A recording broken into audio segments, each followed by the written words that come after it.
Hi friends, welcome to Kirupa collection. இன்றைக்கி கிருபா கலெக்ஷனில் ரொம்ப டேஸ்டான ஒரு பீஃப் பிரியாணி தான் நம்ம பார்க்க போகிறோம். அது குக்கரில் வைக்கிறதுக்கு எப்படி செய்யணும்னு சொல்லி தான் பார்க்க போகிறோம். ரொம்ப ஈஸியாக சிம்பிளாக பொருளை வச்சு நம்ம செய்ய போகிறோம். இன்றைக்கி நான் 1/2 கிலோ இந்தியா கேட் பாஸ்மதி அரிசி எடுத்திருக்கேன். அதுக்கேற்றபடி 1/2 கிலோ பீஃப் வாங்கியிருக்கேன். அந்த 1/2 கிலோ பீஃபு ஓகேவா, நல்லா க்ளீன் பண்ணி எடுத்திருக்கேன். நல்லா குட்டி குட்டி பீஸாக தான் கட் பண்ணியிருக்கேன். ஏன்னா பீஃப் வந்து கொஞ்சம் வேகிறதுக்கு லேட் ஆகும், அதனால் குக்கரில் வச்சுக்க போகிறேன்.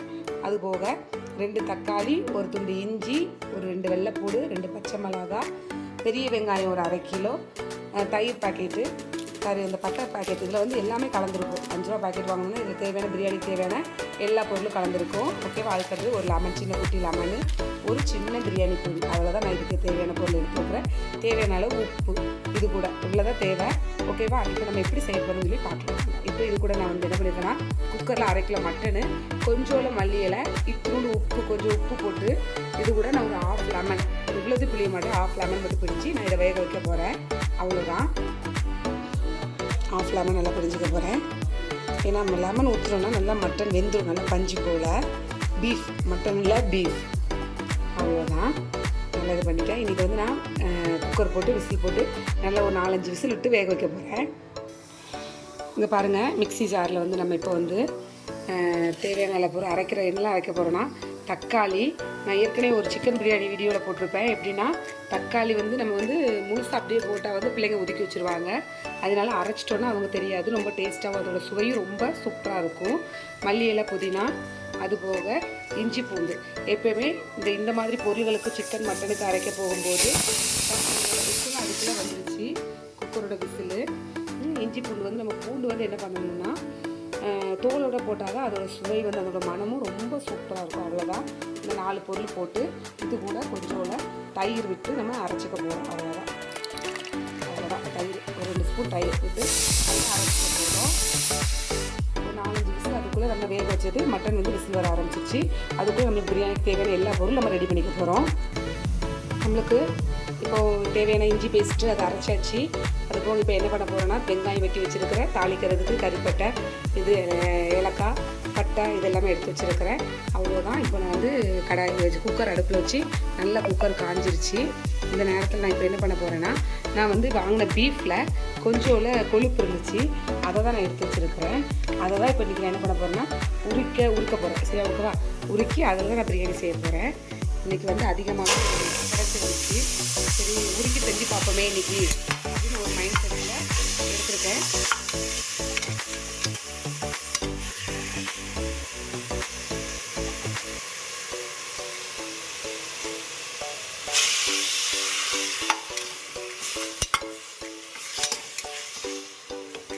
லைட்டாக உருக ஆரம்பிக்குது.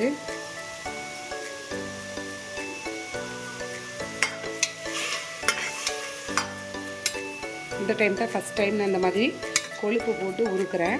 இல்லது நான் ஆயில் தான் யூஸ் பண்ணுவேன், இல்லது நெய் யூஸ் பண்ணுவேன். இது கொழுப்பு மாதிரி இருந்துச்சு, சரி யூஸ் பண்ணி பார்ப்போமேன்னு சொல்லி போடுறேன்.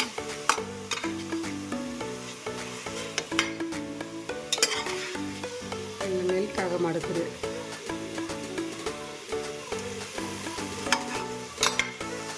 சரி பார்க்கலாம், வெயிட் பண்ணி பார்க்கலாம்.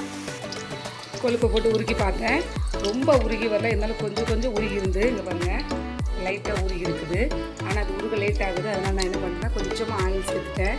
இப்போ இதில் வந்து நான் என்ன பண்ண போகிறேன்னா, தாளிக்கிறதுக்கு பட்டை, இதெல்லாம் எடுத்து வச்சுருக்கல, இதெல்லாம் இது கூட சேர்த்து வச்சுருக்கேன். கொஞ்சம் பட்டை, சோம்பு எல்லாம் போட்டு நல்லா போட்டாச்சு. இப்போ வந்து சூப்பராக ஒரு வாசனை எல்லாம் வர ஆரம்பிச்சிச்சு. இப்போ இந்த டைமில் நான் வந்து கட் பண்ணி வச்சுருக்க வெங்காயத்தை சேர்த்துக்க போகிறேன்.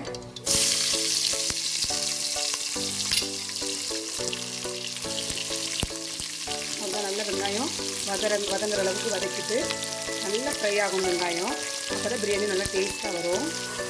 அந்த வெங்காயத்து கூடவே நான் அந்த கொழுப்பையும் சேர்த்துட்டு எடுத்து அது கூட அதோட மனம் ரொம்ப சூப்பராக இருக்குது. அதில் ஒரே ஒரு பச்சை மிளகாய் கீரி போட்டுக்க போகிறேன். அவ்வளோதான். பச்சை மிளகாய் வந்து நான் எதுக்காகனா அதோட ஸ்மெல் வந்து ரொம்ப சூப்பராக இருக்கும், அதனால தான் பச்சை மிளகாய் சேர்த்துருக்கேன். நான் காரத்துக்கு வந்து வத்தப்பொடியும் பிரியாணி பொடியும் தான் சேர்க்க போகிறேன். இது வந்து இந்த பச்சை மிளகாய் வாடை நல்லாயிருக்கும், ஸ்மெல்லும் நல்லா சூப்பராக இருக்குங்கிறதுக்காக பச்சை மிளகாய். ஓகே, ஆனியன் நல்லா ஃப்ரை ஆக ஆரம்பிச்சிச்சு. இந்த டைமில் நான் இது கூட என்ன சேர்த்துக்க போகிறேன்னா, என்கிட்ட வந்து காஷ்மீர் மிளகாத்தூள் இன்றைக்கி இல்லை, அதனால் என்ன பண்ணிக்கிறேன்னா சும்மா வத்தப்பொடி மிளகாய்த்தூள் தான் சேர்த்துக்க போகிறேன், சில்லி பவுட்ரு. ஓகேவா, கொஞ்சமாக அவ்வளோதான், லைட்டாக தான் சேர்த்துருக்கேன். இது எதுக்காகனா ஒரு கலருக்காக மட்டும்தான். இந்த டைமில் வந்து நம்ம வந்து வத்தப்பொடி ஏதோ ஒரு வத்தப்பொடி நம்ம லைட்டாக சேர்த்துக்கிட்டோன்னா சாப்பாடு கலர் வந்து நம்மளுக்கு கொஞ்சம் ரெட் கலரில் கிடைக்கும். எந்த ஒரு கலரும் சேர்க்காம இதுவே நல்லா சேஞ்ச் ஆகி வரும். அவ்வளோதான். இது கூட நான் இப்போ வந்து அரைச்சி வச்சுருக்கேன் அந்த விழுதை சேர்த்துக்க போகிறேன். கொத்தமல்லி, புதினா, இஞ்சி, பூண்டு, தக்காளி எல்லாம் சேர்த்து வச்சுருக்கேன். தயிர் எல்லாம் அரைச்சி அந்த விழுதை நான் அப்படியே சேர்த்துக்க போகிறேன். அவ்வளோதான். இதோட பச்சை வாசம் வந்து போகிற வர நல்லா ஆயிலில் நல்லா ஃப்ரை பண்ணிக்க போகிறோம். அவ்வளோதான், சூப்பராக இருக்கும். ரொம்ப சிம்பிள் தான். இதை வந்து என்ன சொல்கிறது, பேச்சுலர்ஸ்லாம் ஈஸியாக செய்யலாம். குக்கர் இருந்தால் போதும், நம்ம ஈஸியாக ஒரே டைமில் எல்லாத்தையும் நல்லா ஃப்ரை பண்ணி, ஆனியனை நல்லா ஃப்ரை பண்ணி எல்லாத்தையும் ஒரே டைமில் மிக்ஸ் பண்ணி அரிசி சேர்த்து வேக வச்சுருக்க மட்டனை சேர்த்து தண்ணி மட்டும் நம்ம கரெக்டான லெவலில் வச்சுட்டோன்னா பிரியாணி ஹை குவாலிட்டியாக சூப்பர் டேஸ்ட்டில் வரும். ஓகேவா, இதை நீங்கள் ட்ரை பண்ணி பாருங்கள். ஓகேவா, எப்படி இருக்குன்னு எனக்கு கமெண்ட் பண்ணுங்கள். என்னோடய ஹேர் டிப்ஸை பார்த்து நிறையா பேர் சப்ஸ்கிரைப் பண்ணியிருக்கீங்க. இப்போவும் நிறைய பேர் சப்ஸ்கிரைப் பண்ணிகிட்ருக்கீங்க. எல்லாத்துக்கும் ரொம்ப ரொம்ப ரொம்ப தேங்க்ஸ். நீங்கள் பண்ணுற ஒவ்வொரு சப்ஸ்கிரைபும் எனக்கு மோட்டிவ் பண்ணுற மாதிரி இருக்கும்.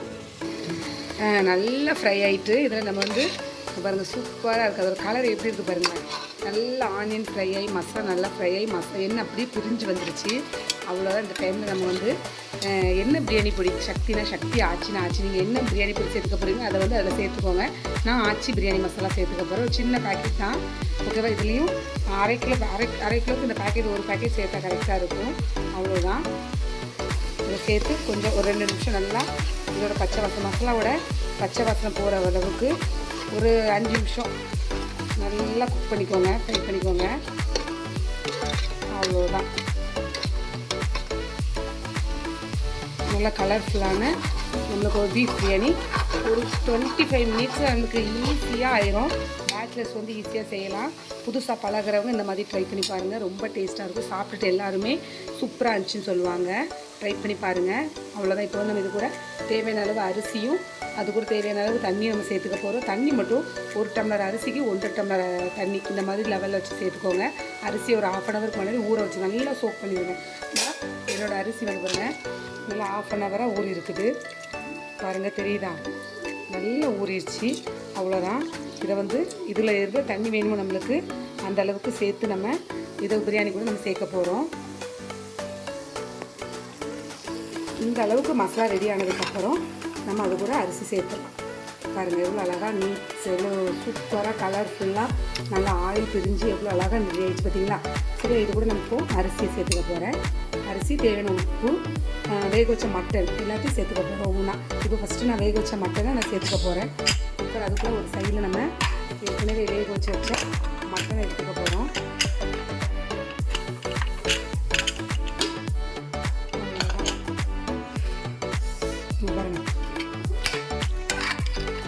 சூப்பராக மட்டன் வந்துருச்சு. இதை தான் நம்ம இது கூட இப்போ சேர்த்து வைக்கிறோம். இதில் வந்து ஏற்கனவே தண்ணி இருக்குது. அந்த தண்ணி வந்து எவ்வளோன்னு மெஷர் பண்ணி ஊற்றிடலாம். ஓகே, 1 டம்ளர் தண்ணி இருக்குது. அது கூட இந்த மட்டனையும் சேர்த்தாச்சு. சேர்த்து நல்லா வேக விடலாம். இப்போ வந்து என்ன ஆகுனா அந்த மட்டனோட அந்த உள்ள இருக்க அந்த சாறு எல்லாமே மட்டனில் நல்லா இப்படி மிக்ஸ் ஆகிற அளவுக்கு நல்லா மிக்ஸ் பண்ணி விட்டுக்கோங்க. அவ்வளோதான். பார்த்திங்களா, ஒரு கிரேவி கண்டென்ஸ்டில் கிடைக்கும் நம்மளுக்கு. பாருங்கள் சூப்பராக இருக்கா. ஒரு 5 நிமிஷம் இதில் நல்லா பாயில் ஆகட்டும். ஏன்னா அதோட மசாலா இதெல்லாம் நம்ம கூட வச்சு மட்டனில் பீஃபில் பிடிக்கட்டும். அதுக்குள்ளே நம்ம வந்து அரிசியை கழுவி அதுக்கு தேவையான தண்ணி எடுத்து வந்துடலாம்.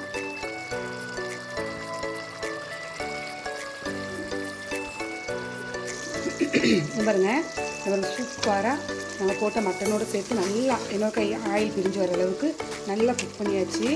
அவ்வளோதான். இந்த டைமில் வந்து கொஞ்சம் இதில் வந்து நமக்கு ஏற்கனவே கொஞ்சம் 1 டம்ளர் போல் தண்ணி கிரேவியாக இருக்குது.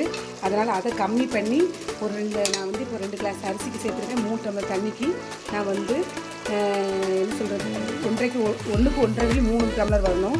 ஏற்கனவே 1 டம்ளர் இருக்குது. நான் 2 டம்ளர் தண்ணி சேர்த்து இந்த அரிசியை தண்ணியோடு சேர்த்துக்கிறேன். அவ்வளோதான். இப்போ இதை நல்லா மிக்ஸ் பண்ணி விட்டுக்கோங்க.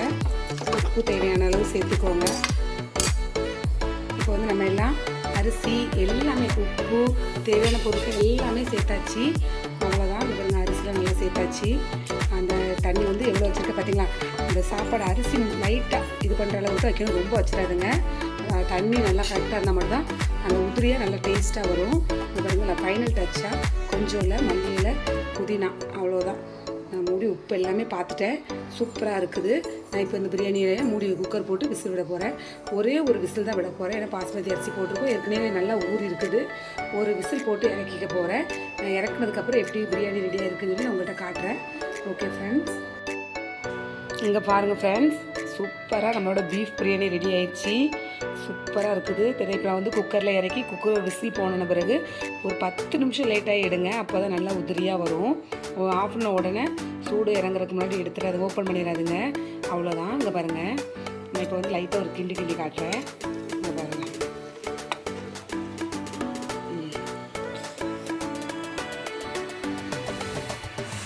பாருங்கள் நல்லா அதோட இது தெரியுதா வியூ பாருங்களேன்.